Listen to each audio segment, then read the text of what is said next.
Bom dia, então, gente. Voltamos aí para mais um webinar, onde a gente pode falar mais um pouquinho aí a segunda parte dos controles efetivos em processos de vapor, tá? Então, hoje a gente vai falar um pouco mais direcionado para alguns processos onde a gente encontra algumas dificuldades, às vezes, na drenagem. A gente vai olhar o processo como um todo, desde a entrada de vapor até a parte de drenagem de condensado, tá? Então, a gente vai iniciar aí falando um pouquinho, relembrando, na verdade, a parte do controle de pressão, que é uma das variáveis mais controladas, né?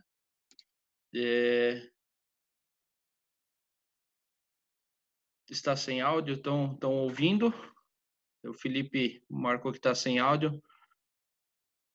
O áudio está funcionando para todos? Só para confirmar. Tá ok para todas, para a maioria das pessoas aqui. Então, Felipe, possível que tem alguma configuração, alguma coisa no teu computador aí que está com áudio aí. Volume baixo ou desligado, não sei, né? Então, dá uma olhada aí, por favor. Bom, voltando à parte do controle de pressão, então, a gente falou de uma das variáveis mais controladas hoje é a parte de pressão, e aquilo que a gente mencionou, tem que tomar um cuidado, às vezes, nesse dimensionamento, quando eu tenho uma variação de carga muito alta, né? Então, de 10%, vamos falar um exemplo, eu tenho uma máquina consumindo e tenho 10 máquinas consumindo, então isso, às vezes, para válvula de controle de pressão é problema, é complicado, às vezes tem que colocar duas em paralelo, isso que a gente mencionou no webinar anterior, né? E aí outro fator que normalmente atrapalha muito a operação e o bom controle de uma redutora de pressão ou de uma válvula de controle de pressão é a oscilação da pressão da caldeira, tá? Onde a gente pode observar que ela vai variando bastante. E claro, aqui a gente botou uma caldeira com controle não tão bom, obviamente. A gente colocou uma caldeira que provavelmente é a cavaco, a lenha, que opera, né, baseado no humor do operador. Então, essas caldeiras, elas tendem a oscilar mais. Por melhor que seja o controle, eu tenho uma oscilação maior, podendo chegar a pressão da caldeira às vezes até 8 bar e até 10 bar. Ou a gente já encontrou casos de caldeira dessa, pega um dia, né, um período mais chuvoso, lenha verde, úmida, molhada, né? A pressão da caldeira às vezes ela não consegue restabelecer. Então ela tem que secar a caldeira primeiro na queima, para daí fazer a queima efetiva daquela tora, daquele cavaco. E isso atrapalha muito a eficiência da caldeira e o controle de pressão da própria caldeira. E aí, por consequência, né, o efeito cascata, ela atrapalha o controle de pressão da válvula redutora. Então, se eu tiver variação de carga e ainda eu tiver problema de consumo de vapor e controle de pressão nessa caldeira, eu vou chegar a pontos onde a pressão cai para 8. Então, você imagina que a válvula está dimensionada para 10 bar de pressão de entrada e eu estou recebendo 8. Casos onde a gente já chegou que o cliente estava com a caldeira operando em 6 bar por problemas justamente no combustível ou algum problema mecânico na caldeira, né? Então, isso atrapalha diretamente o controle de pressão. E aí, só relembrar alguns cuidados, né? O vapor ele deve ter uma temperatura 35 graus maior do que a temperatura final do produto. Então, se eu quero gerar um ar quente a 140 graus, o meu vapor ele tem que estar em 175 graus pelo menos, ou seja, 9 bar de pressão, né? Se eu quero gerar uma água com 60 graus, aí pressão de vapor aí de 1 bar, que está 120, atende tranquilamente. Vapor a 0 bar, teoricamente, está em 100 graus, né? Atenderia, só que 0 bar eu não tenho escoamento. E aí vai a boa prática do sistema de operar com uma pressão aí de 3 bar, para eu poder trabalhar com o sistema, ter escoamento do condensado, principalmente retornar esse condensado para a caldeira. E aí eu trabalho com 3 bar, que está na casa de 145 graus, para conseguir um retorno de condensado. Aí eu esqueço o lado de temperatura e eu olho o lado de pressão dinâmica do sistema, tá?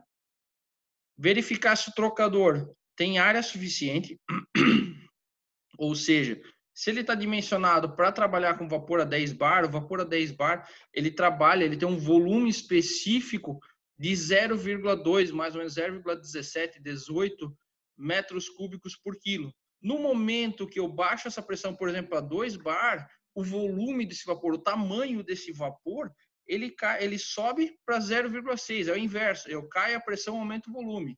Se eu tenho mais volume, eu preciso de mais área interna do trocador, ou seja, mais área de troca que esse vapor precisa para ter contato com a superfície que vai transferir sua energia para o outro lado.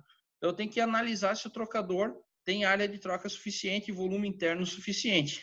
E, por final, se o purgador, de novo, dimensionado para 10 bar de pressão de entrada, ele tem a vazão X. Se eu reduzir essa pressão, a capacidade de vazão dele também cai. Ele trabalha sempre em cima de pressão diferencial. Então, se eu diminuo a pressão diferencial, essa diretamente proporcional, eu vou diminuir a capacidade de vazão do purgador.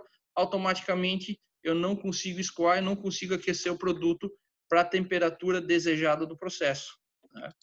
E aí, quando a gente fala de controle de temperatura, que é outra variável muito controlada no sistema industrial hoje, é um ponto interessante que, à medida que a temperatura do processo começa a subir, ou seja, meu consumo de vapor no início, onde eu tenho uma diferença de temperatura extremamente alta, eu tenho um consumo de vapor alto. No momento que essa diferença de temperatura, da temperatura do processo para a minha temperatura de controle começa a diminuir, eu começo a diminuir o consumo de vapor. Isso é inerente do processo, do sistema. Porque aí eu começo a trabalhar com diferenças de temperatura menor, meu coeficiente de troca térmica diminui, né? minha transferência térmica diminui, e aí o meu consumo de vapor também vai baixando.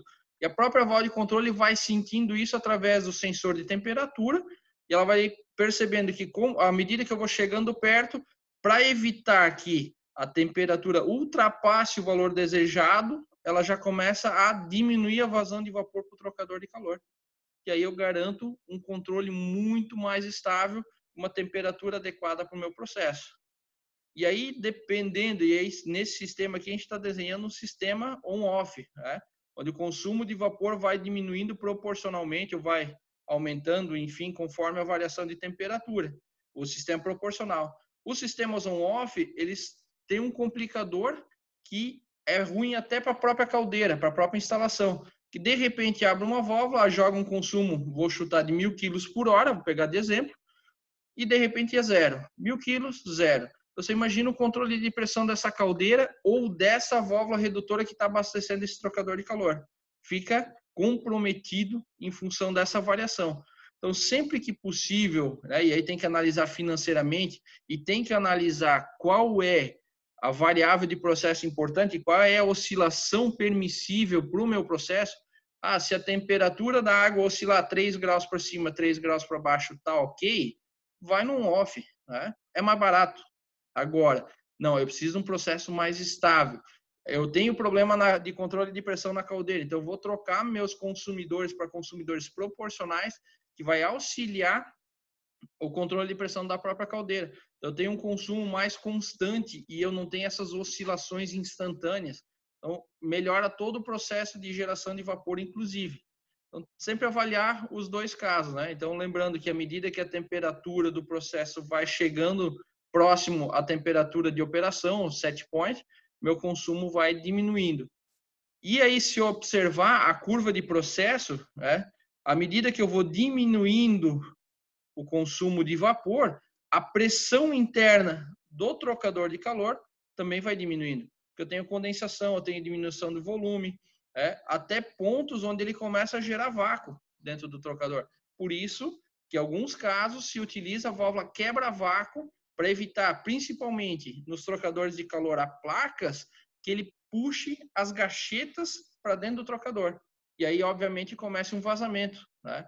Então, a gente tem que tomar alguns cuidados, principalmente se tem momentos que o meu consumo é 10 máquinas, meu consumo é uma máquina e ainda está chegando na temperatura. Então, tem que cuidar, às vezes, com a pressão interna do trocador. Nessas situações, a gente também mencionou no webinar passado o famoso stall point, o ponto de estolagem, muito conhecido aí pelo pessoal por esse nome de estolagem. É o momento onde esse sistema aqui tem essa quebra na curva, que ele tem uma contrapressão de 2 bar. Então, se a pressão interna do trocador de calor for menor ou for exatamente igual ao 2 bar, Pressão interna do trocador de calor, ou seja, a pressão lá dentro, na entrada do purgador. Se essa pressão se igualar a 2 bar, ou seja, igualar a contrapressão, eu tenho o stall point, o ponto de estolagem. É onde eu tenho pressão diferencial zero, ou seja, zero condições de vazão, zero vazão. Aí, se eu não tenho pressão diferencial, não tenho vazão.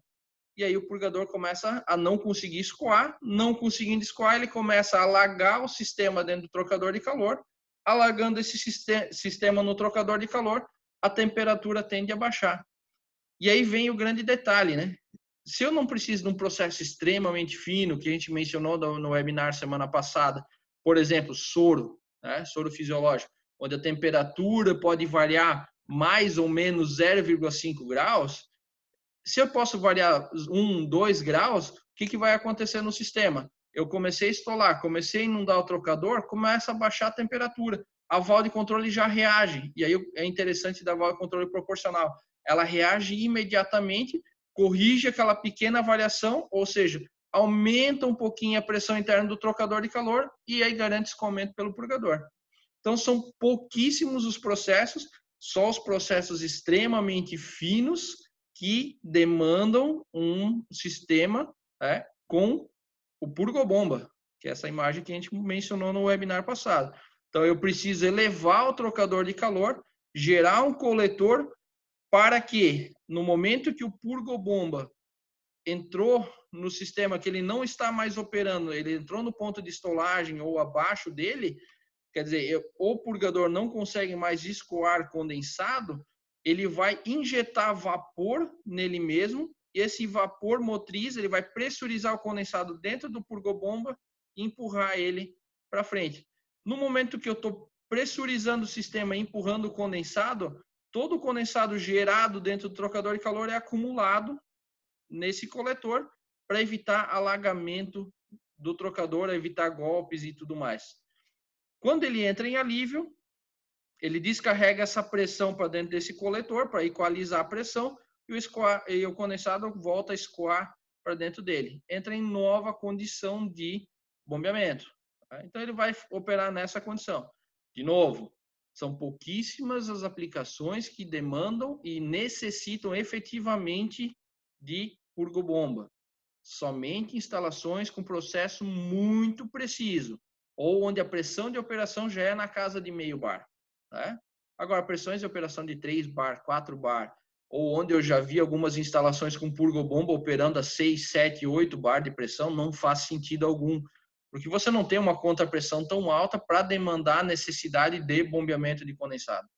Né? Mesmo que a válvula comece a fechar, comece a baixar a pressão interna, você dificilmente vai chegar no ponto de ter uma pressão interna tão baixa, igual ou menor que a contrapressão, ou seja, a repressão da rede de condensado. Então, não faz muito sentido instalação de purgobomba. É um equipamento muito mais caro que um purgador. Obviamente, para quem vende, isso agrega faturamento, porém, extremamente desnecessário para a grande maioria das aplicações. Tá? Então, cuidado com a instalação de purgobomba. A gente está à disposição aí para conversar com vocês. Vamos falar um pouquinho de alguns controles de processo que a gente encontra muito por aí. E a grande dúvida que a gente sempre encontra é o controle de temperatura nos tanques de água quente, onde ele tem injeção direta de vapor. Hoje de manhã a gente estava mencionando, conversando aí dentro da nossa engenharia, alguma aplicação dessa, onde o cidadão ele tem esse controle de injeção direta. Então ele está pegando, quem conhece, quem já viu, é um tubo comprido dentro do tanque e é cheio, é uma raia, uma fileira de orifícios, de furos aí, depende do projeto, onde a área de cada furo desse, a somatória da área dos furos é maior do que a área de passagem do tubo, para realmente garantir que ele vai passar todo o vapor possível.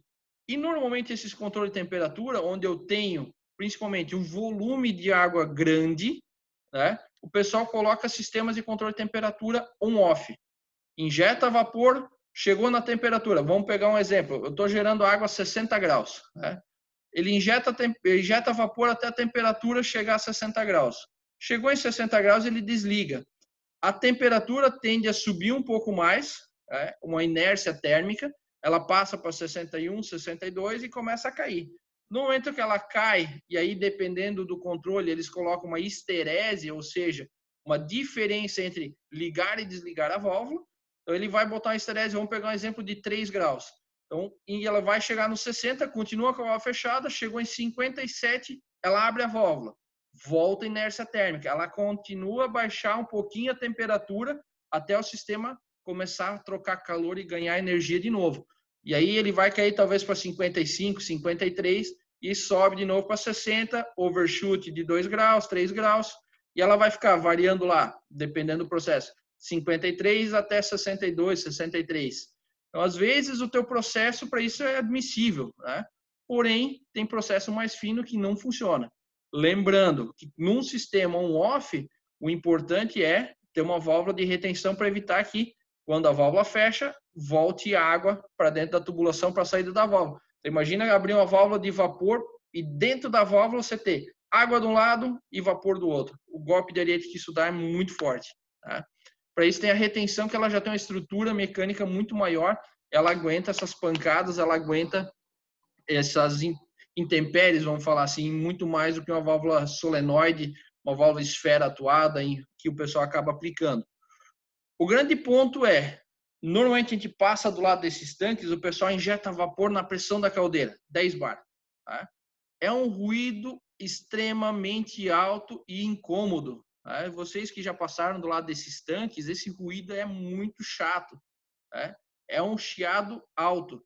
E aí o que o pessoal faz? Ah, legal, só fica aberto um tempinho, fecha, abre e fecha. E esses tanques estão no fundo da fábrica, pouca gente passa lá. Né? Agora, olhando pelo lado de eficiência energética, tá? Que a gente sempre recomenda para esses tanques de injeção direta é utilizar um vapor a baixa pressão, 3 bar, 4 bar. Tá? Eu vou reduzir primeiro esse ruído. E aí, principalmente, se esse fundo da fábrica tiver vizinhos ao redor, eles podem reclamar, pode ter, inclusive, processo ambiental em cima. Tá? Então, cuidado com o ruído. E aí você trabalha com pressão baixa. Uma das grandes vantagens também de trabalhar com pressão baixa, que eu tenho uma troca térmica mais efetiva. O que é a troca térmica mais efetiva? Lembrando o tamanho do vapor. A bolha de vapor a 10 bar é desse tamanho. A bolha de vapor a 3 bar é desse. Né? A 2 bar é desse. Então, à medida que eu vou baixando a pressão, o tamanho do vapor é maior. Se a gente observar, ele vai ter mais área de contato com a água, ou seja, eu transfiro mais energia rapidamente e eu tenho uma condensação dessa bolha mais rápida. Né? Nesses cálculos aqui, a gente utiliza a forma, tem que considerar no dimensionamento a energia total do vapor, ou seja, energia contida no condensado e a energia contida no vapor. E importante, em baixa pressão, ele vai dar tempo da bolha passar em baixa velocidade, ser consumida, entre aspas, pela água e transferir energia. Em alta pressão, aí às vezes ele pode ser com tanta velocidade que o vapor vai embora aqui em cima, vai embora e não troca calor, não aquece a água. Então você está jogando o vapor fora. Algumas instalações que a gente já viu, esse orifício ele está aqui no tubo para cima, extremamente errado, né? Por quê? Se já está direcionado para cima, o vapor é um gás, ele vai tender a subir, né? Ele é leve, ele vai subir, vai passar tão rápido, vai sair, não vai trocar calor com o tanque. Então, recomendação, 45 graus. Não é 90, não é para baixo, para não dar um jato direto no fundo do tanque. Né? E aí, se estiver muito próximo, pode inclusive causar erosão. Então, 45 graus e uma certa altura para ele fazer a drenagem, né? Fazer o escoamento dessas bolhas de vapor e trocar calor da melhor forma possível. Então, de novo, baixa pressão, né? E principalmente trabalhar ele com 45 graus para trocar calor. Uma outra forma de fazer esse aquecimento, essa injeção direta, onde eu estou botando vapor dentro da água, e aí só um cuidado, o pessoal que usa esses tanques tem que lembrar que essa água tem o produto químico que vai dentro da caldeira. Tá? Então, todos os sulfetos, sulfatos, sequestrante de oxigênio e todos os químicos que vai para o tratamento de água da caldeira vão parar dentro dessa água. Então, se, um exemplo, essa água para aquecimento têxtil, será que talvez isso não pode afetar um pouquinho a coloração do tingimento têxtil? Ou é uma água quente para esterilizar faca de frigorífico? Tá? Então, tem que ter um tratamento químico diferente, e existe um tratamento químico diferente de água de caldeira para essas situações, onde aí sim você pode pegar esse condensado que tem esse químico e esterilizar a faca. Mas tem que ser um tratamento químico para a área alimentícia. Tá? Então tem que cuidar com isso aí. Não pegar um químico, tratamento químico normal, de água de caldeira, e jogar para esterilizar a faca ou para consumir essa água, injetar, passar na carne, lavar carne, sei lá.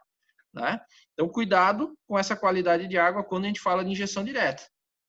Uma outra forma de fazer essa injeção direta é utilizar os injetores de vapor.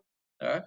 Ele recebe o vapor aqui nessa tubulação, nessa câmara de entrada, e à medida que ele vai saindo pelo canal dele aqui, ele arrasta, e é o princípio Venturi, ou seja, ele passa em tão alta velocidade que cria um vácuo, princípio de Bernoulli, e esse vácuo ele puxa a água de dentro do tanque, por essa segunda passagem, mistura os dois e ele sai dentro desses canais aqui, misturado o vapor com água quente.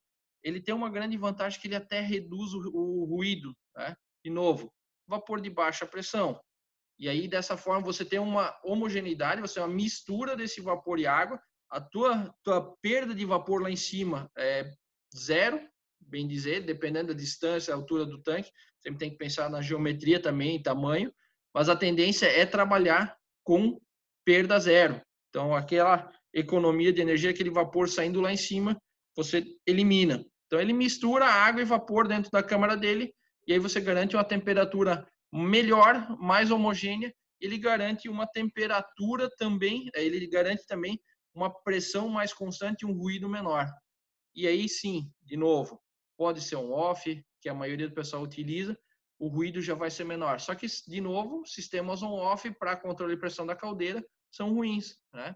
Então, a gente sempre acaba orientando a, quando possível, trabalhar com sistemas proporcionais. Um outro consumo de vapor muito comum, os refeitórios industriais, né? Normalmente as grandes empresas têm os refeitórios industriais, aí as panelas aí para cozinhar feijão, cozinhar arroz, vai cozinhar arroz aí para 1000 funcionários. Essas panelas, elas normalmente elas são encamisadas, não são serpentinas, nada, até porque como é que vai higienizar uma serpentina, vai limpar uma serpentina cheia de arroz e feijão? Então ela é encamisada, né? Eu tenho normalmente uma pressão de vapor abastecida para essas panelas na casa de meio bar, 110 graus ou um bar. De novo, é pressão comum, pressão normal de operação. Pode ter panelas com pressões mais altas, tá? Mas normalmente essas panelas industriais é meio bar de pressão. Se vocês observar a panela, ela tem uma válvula de segurança, um indicador de pressão, instalados aqui nesse ponto.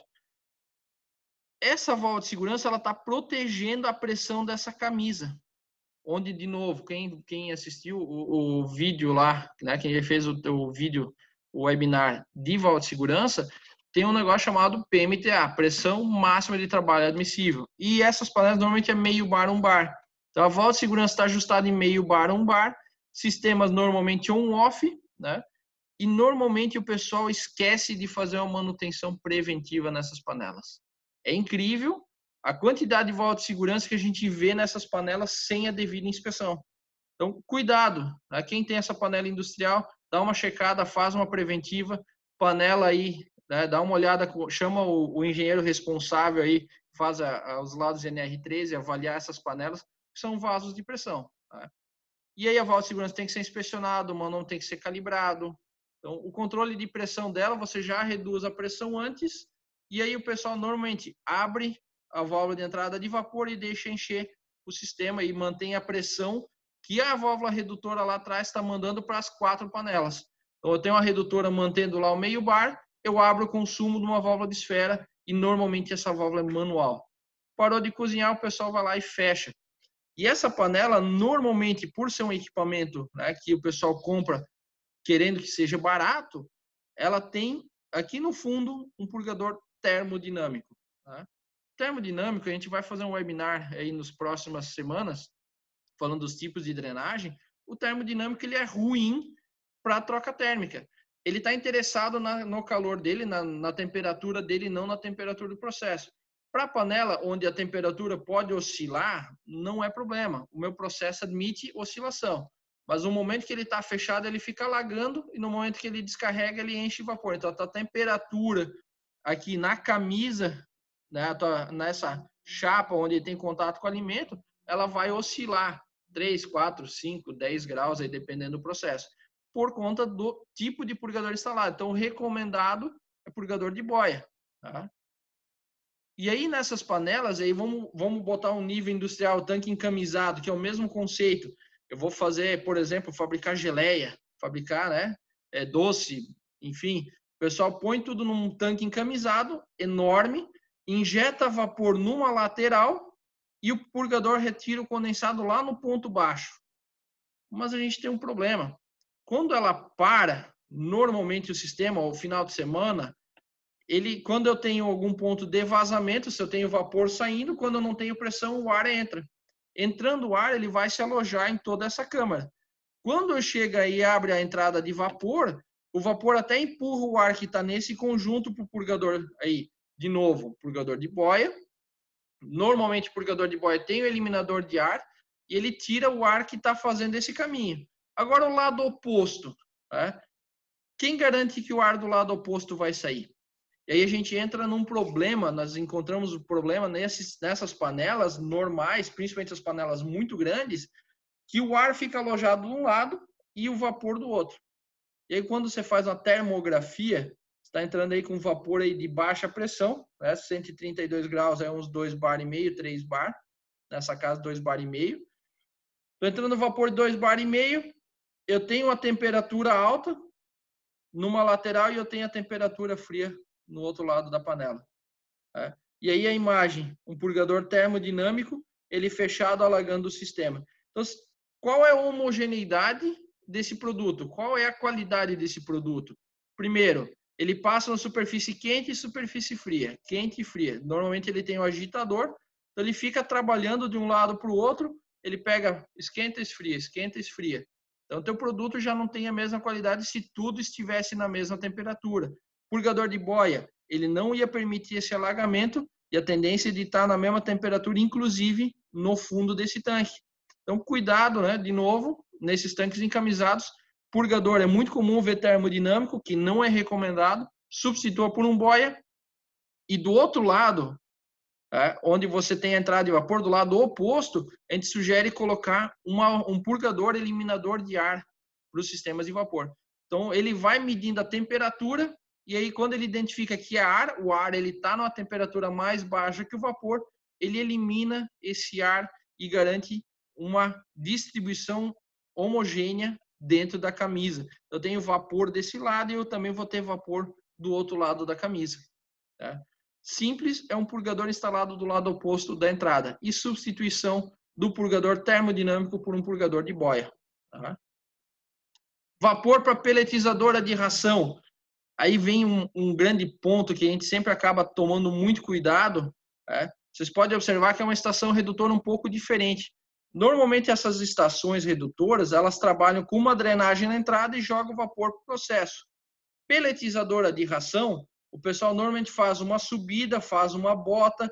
Esse purgador aqui, eu não tinha imagem dela com purgador de boia, né? Mas esse purgador aqui, o normal, é utilizar purgador tipo boia aqui. Eu vou secar o vapor, vou reduzir a pressão aí de 8 bar, 9 bar, né? Para algo em torno aí de 0,5 a 2 bar, 2,5. Eu vou trabalhar, eu vou drenar, se tiver algum condensado remanescente, eu vou tirar para um purgador de boia. Esse aqui pode ser um termodinâmico bimetálico, aqui obrigatoriamente é um boia. Eu vou garantir um vapor extremamente seco para o meu controle de temperatura. Esse controle de temperatura, ele tem um trabalho, uma condição muito fina. E aí a vantagem desse controle é que o processo é muito contínuo, essa válvula atua muito pouco. À medida que está entrando ração, está na mesma temperatura e a válvula está demandando o mesmo volume de vapor. Essa peletizadora, numa fase do processo, ela injeta vapor na ração.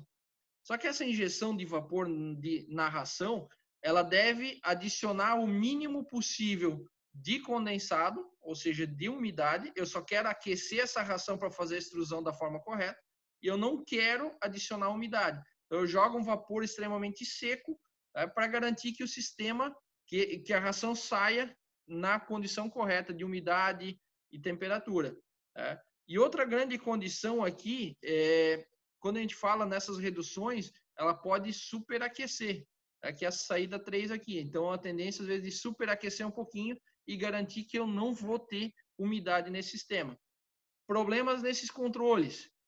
No momento que eu não tenho purgador adequado, ou não tenho purgador funcionando direito para essas peletizadoras de ração, se eu jogar muito vapor com muito condensado, eles empapam essa ração, ele tem que parar a extrusora, tem que limpar, tem que tirar essa ração que virou uma papa e não consegue fazer aquele pelletzinho, aquela ração pequenininha. E do outro lado, se eu jogar um vapor extremamente seco, eu tenho, às vezes, o caso de queimar a ração, né? Ou se eu jogar um vapor com a temperatura muito alta, eu posso queimar, ou eu posso secar demais, ele esfarela. Então, esse controle é extremamente fino, tem que tomar bastante cuidado, e tem algumas técnicas aí que a gente vai aplicando para garantir um controle mais preciso nesses sistemas. Então, cuidado maior, secar o vapor antes, secar o vapor depois, dependendo do caso aí, né? Linha sem isolamento ou bem isolada, e sempre vai depender da instalação. E um controle de temperatura extremamente fino. Esse controle fino, normalmente nessas pelletizadoras, essa válvula até chega a ser a válvula elétrica, para realmente ter um controle de temperatura preciso de baixa oscilação. E aí, o outro controle que a gente fala nas indústrias, a gente encontra muito, principalmente fábrica de madeira, onde vai fazer as placas, as portas, principalmente, onde ela tem a prensa de madeira. Então, ele vai colocando a porta, o pessoal monta a porta, vai botando toda a estrutura dela, vai colando, monta a chapa lá que faz o acabamento em cima, embaixo, passa a cola em tudo, e cada câmara dessa recebe uma porta. Né? Essa aqui é uma prensa até pequena, com poucas câmaras. Tem prensas aí até 30 câmaras aí para colar 30 portas de uma vez. E o que a gente normalmente encontra nesse sistema é um purgador na entrada de vapor, onde ele injeta vapor num prato. A gente é conhecido isso aqui como prato. Ele injeta vapor no prato e do outro lado tem a saída de condensado. Infelizmente eu não tenho a foto do outro lado. A gente encontra nas instalações do outro lado tudo interligado, todos os pratos interligados. Essa porta, essa prensa, ela fecha, então por isso que ela tem esses flexíveis. E esse flexível, volta e meia, tem que trocar, porque o movimento sobe, desce, abre e fecha. Do outro lado tem a mesma coisa. E aí algum sistema a gente já viu tudo interligado em um purgador só para a prensa inteira, né? Que a gente realmente não recomenda. Para quem assistiu os webinars aí de controle anteriores, a gente pegou o exemplo lá do ar frio, passando um trocador, mais condensação, menos. O que acontece nessa prensa? A prensa de cima, ela tem uma porta, só que ela tem mais contato com ar frio. A prensa do meio, ela tem um calor do prato de cima e o calor do prato de baixo. Então, ela tende a ter menos condensação. Tendo menos condensação, uma maior pressão interna. Então, eu acabo fazendo a drenagem correta do condensado dos pratos intermediários. Agora, os pratos superiores, eles estão com mais condensação, ou seja, menos pressão interna, pressão dinâmica, e aí eu tenho dificuldade de escoar esse condensado para o purgador. Ele vai ter uma preferência para os pratos que têm pressão interna maior. Né? E aí eu começo a ter desigualdade, eu tenho má qualidade na distribuição do calor, ou seja, as portas do meio ficam legais, secam e colam bem, e as portas de baixo, elas não funcionam. Às vezes solta a cola, enfim. Ou tem que trabalhar com a temperatura muito mais alta e dependendo pode amarelar a madeira e algo do gênero. Então, nessas prensas, o recomendado é, primeiro, um purgador para cada prato. Então, eu garanto que eu vou ter 20 purgadores na máquina, 30, depende da quantidade de pratos.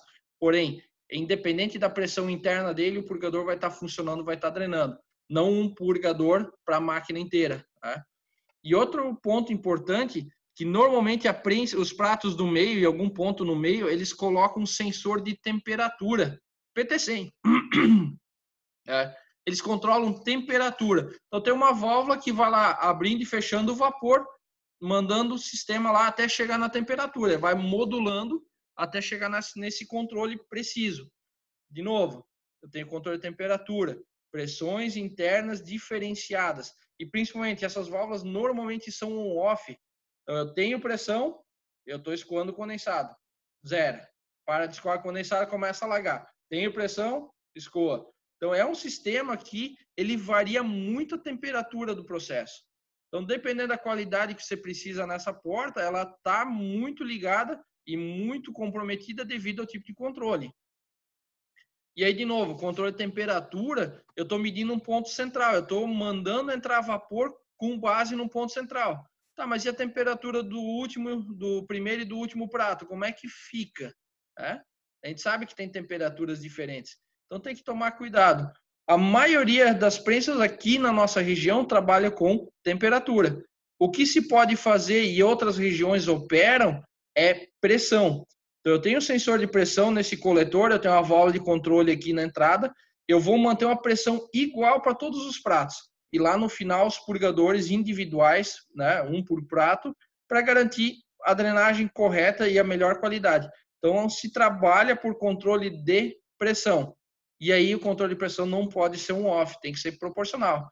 Porém, como eu tenho a pressão contínua dentro do prato, eu tenho uma condição de transferência térmica contínua, eu tenho uma transferência mais homogênea, eu sempre vou ter perda no primeiro e no último prato, só que eu tenho pressão contínua, então essa perda é menor, então eu trabalho e eu forneço uma porta de melhor qualidade. E eu estou usando o exemplo de porta, né? Prensa de madeira, prensa de borracha já é diferente, aí já é controle de temperatura, ele já é dividido em algumas câmaras, né? Mas ele tem o mesmo problema. Porém, prensa de borracha, normalmente ele já trabalha com controle de temperatura de múltiplas câmeras, múltiplos controles para uma prensa só, vários sensores distribuídos, né? Então ele vai modulando a temperatura. Mas para prensa de madeira, normalmente, e é o mais indicado, é mudar o sistema para pressão. E aí você vai ter que aprender a trabalhar, vai setar qual a pressão, qual vai dar uma melhor qualidade. Então, no começo, você vai ter que achar o processo, definir a pressão do processo e daí sim continuar, né, o controle nessa condição. E aí o controle de vapor aí no cilindro Yankee, né, quem falou da máquina de papel semana passada, de múltiplos cilindros, tem algumas máquinas de papel, principalmente papel tissue, ela trabalha com um cilindro só secador. Um cilindro grande, aí 2, 3 metros de diâmetro, aí, são cilindros extremamente grandes. Tá? O cilindro, a grande questão construtiva e operacional do cilindro Yankee desse aqui, ele trabalha em velocidade nessas máquinas de papel extremamente altas. Tá? Então, nós estamos falando aí de mais de 2.000 metros por minuto, 3.000 metros por minuto de rotação. Então, as velocidades deles são extremamente altas. Isso faz com que nesses cilindros o condensado ele forme um filme, ou seja, força, né, rotacional, força centrífuga, joga ele para as paredes, ele forma um filme ao redor de toda a parede de transferência. O papel está passando pelo lado de fora, sendo secado aqui.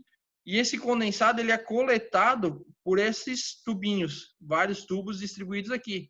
Agora, o que faz o condensado entrar nesse tubo e ser removido aqui atrás pelo pescador é o famoso vapor de arraste. Né? Quem já ouviu falar de vapor de arraste sabe que isso aí às vezes é uma dor de cabeça.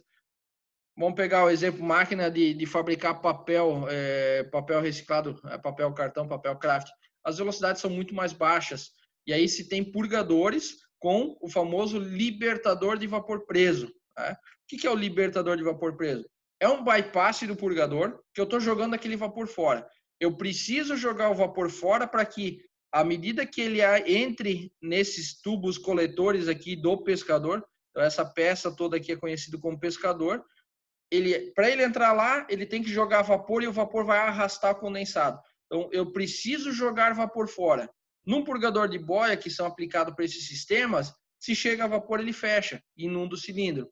Então, eu preciso desse bypass, jogando o vapor fora de forma contínua. Né? E aí o que se faz? Se pega esse condensado, separa o vapor e lá para o primeiro, segundo cilindro, se utiliza esse vapor de arraste para fazer um pré-aquecimento. Isso nas máquinas de papel craft, papel, né, cartão, se opera nessa condição. Então, eu tenho que jogar vapor fora. O grande ponto, eu tenho 2 controles num cilindro Yankee. Né? Eu tenho primeiro o controle de pressão. Então, eu tenho uma válvula que está controlando a pressão de vapor que está dentro desse cilindro.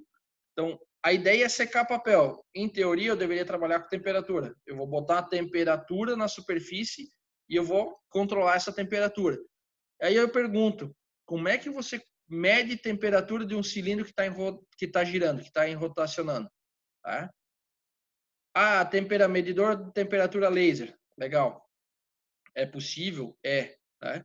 Porém, o laser, ele pode ter alguns erros, se alguma sujidade para passar por cima da área de medição, ele pode ter algumas interferências, uns erros de medição por conta disso. Então, o que nós aqui sempre falamos que medição de temperatura para nós é contato. É termômetro com haste, é um PT100 com haste, onde ele tem contato a haste, que é o sensor, com o que eu quero aquecer. Água, geleia, seja o que for. Né? Então, eu tenho que ter contato do meu produto com o sensor. O laser funciona, mas tem suas restrições. Tanto que a indústria de papel, ele utiliza o conceito de pressão. Se eu trabalho controlando a pressão do vapor, eu vou botar, por exemplo, um vapor a 6 bar, eu sei que ele está em 170 graus, mais ou menos. Né? Então, eu vou ter uma temperatura superficial aqui interna de 170 graus, e aí tem toda a engenharia, e vai chegar a uma temperatura superficial externa de X graus, que vai secar o meu vapor. Então, ele trabalha por controle de pressão para atingir uma determinada temperatura superficial e fazer a secagem. Então, tem uma válvula de controle, né, modulando vazão de vapor para manter uma pressão interna, e aqui está tudo interligado, então está tudo na mesma pressão, e ele vai modular essa vazão para garantir uma pressão interna de vapor. Do outro lado, como esses cilindros eles são grandes, eles têm um consumo muito grande, muito alto. Esses cilindros eles giram em alta velocidade, né? E aí eu tenho que arrastar esse condensado. Então, quanto maior a velocidade, mais vapor de arraste eu preciso. Como ela está formando um filme muito fino, né? Quanto maior a velocidade esse filme tende a ser mais fino, ele tem que arrastar esse vapor para conseguir agarrar esse condensado e puxar ele para dentro do pescador. Eu preciso de mais vapor de arraste. Quanto é isso? Né? Então, claro, sempre vai depender da velocidade da máquina, da velocidade da rotação do cilindro, vai depender do tipo do pescador. Né? Então, a gente fala assim, algo girando, vamos pegar uns cilindros, desde o papel craft, algo em torno de 8%, 10% até 30% de vapor de arraste.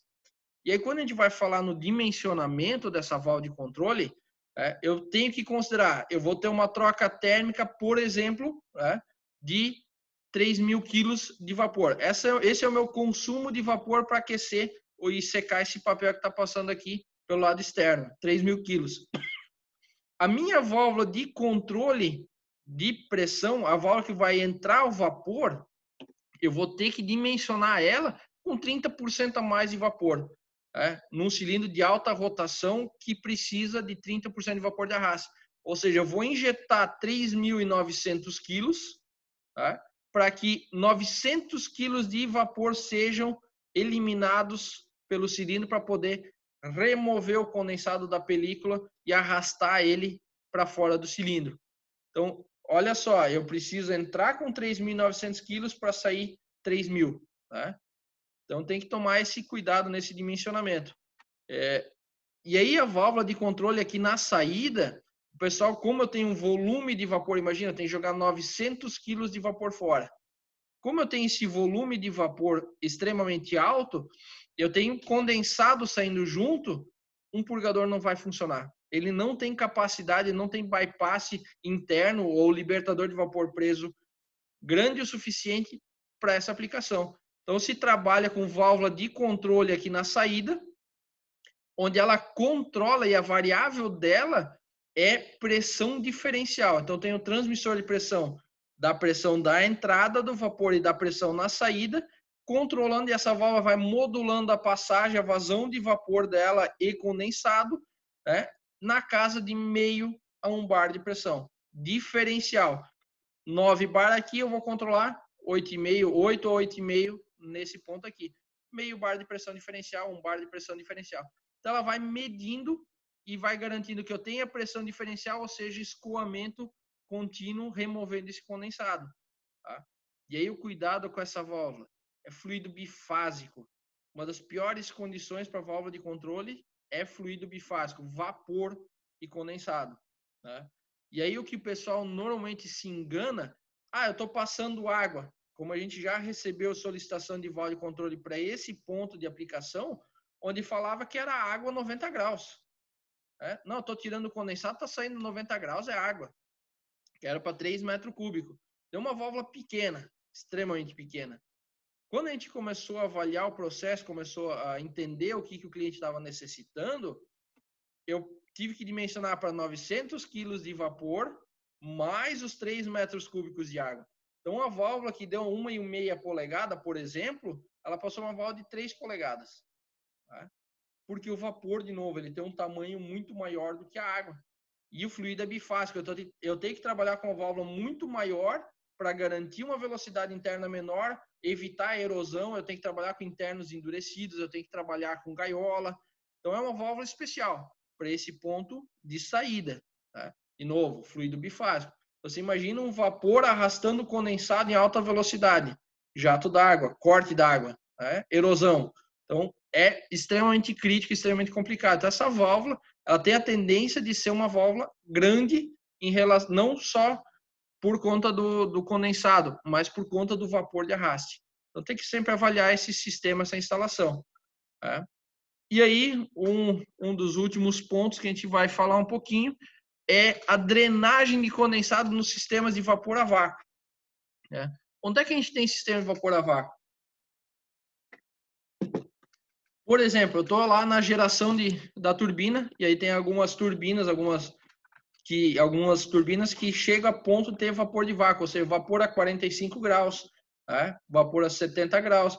Tem algumas aplicações industriais de vapor de vácuo, extremamente baixo, né? Extremamente baixa temperatura. Então, eu estou em fase de vapor porque eu estou em vácuo e a temperatura é menos de 100 graus. Então, na curva de vapor, isso é possível. Né? Nessas condições, eu preciso sempre, não é essa instalação, isso aqui é de uma bomba de condensado convencional, porém é muito próxima. Eu tenho a entrada desse vapor aqui de vácuo num coletor, o condensado desse vapor de vácuo, o único sistema que funciona é bombear esse condensado. O purgador não funciona.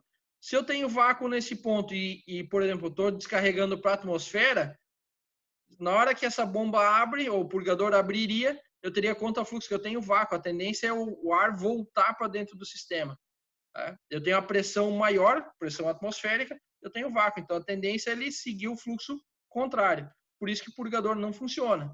Nos sistemas de vapor a vácuo, você tem que operar com bomba de condensado ao invés de purgador. Então, você trabalha com gravidade, então o condensado vai descer por gravidade para dentro da bomba. Quando ela encheu, ela injeta vapor, pressuriza, e aí eu tenho a retenção que garante que essa pressão não vai para dentro do sistema de vácuo, tem uma retenção que empurra o condensado para frente. Tá? Na hora que ela descarregou, ela equaliza a pressão novamente, desce condensado. Então, de novo, drenagem de vapor a vácuo, ou eu tenho um vácuo muito maior na saída, que aí um purgador funcionaria, é uma bomba de vácuo extremamente forte, ou eu trabalharia com bomba de condensado. Mas aí por que a bomba de condensado? Justamente pela condição de eu tenho que ter uma pressão interna maior do que a pressão de saída. Se eu tiver vácuo, eu vou puxar de volta. Então, eu tenho que pressurizar esse condensado aqui e jogar ele para frente. Senão, eu não consigo extrair condensado do sistema de vapor de vácuo. A instalação é um pouquinho diferente, mas a ideia principal é justamente essa. Um coletor, né, descendo por gravidade e pressurizando e mandando ele para frente. Gente, estamos uns 10 minutos um pouco mais cedo. A ideia é hoje falar de alguns processos que a gente vê, que a gente entende que é um pouquinho mais complicado, que a gente tem um pouquinho mais de dificuldade. Às vezes o cliente também tem um pouco de dificuldade de entendê-los. Tá?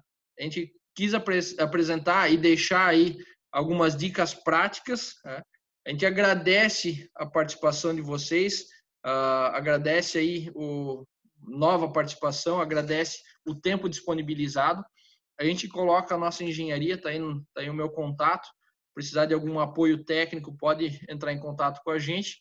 A gente vai fazer todo o possível para atender vocês. Esse número de celular aí tem o WhatsApp também, então a gente pode estar comentando, pode estar auxiliando vocês aí sempre que possível. Tá? Então, estamos à disposição para ajudar a melhorar o processo de vocês. A gente tem o know-how para isso. A gente está aí para sempre agregar conhecimento e transferir esse conhecimento e melhorar e aumentar soluções e as qualidades do vapor, dos equipamentos que vocês têm, e aí, com consequência, também aumentar a qualidade do produto de vocês. A gente está à disposição para ajudar vocês aí tempo que for necessário. Tá? A gente agradece mais uma vez, em nome da Berma, essa participação, e fiquem com Deus aí com essa pandemia. Todos se cuidem. E até semana que vem no próximo webinar. Obrigado.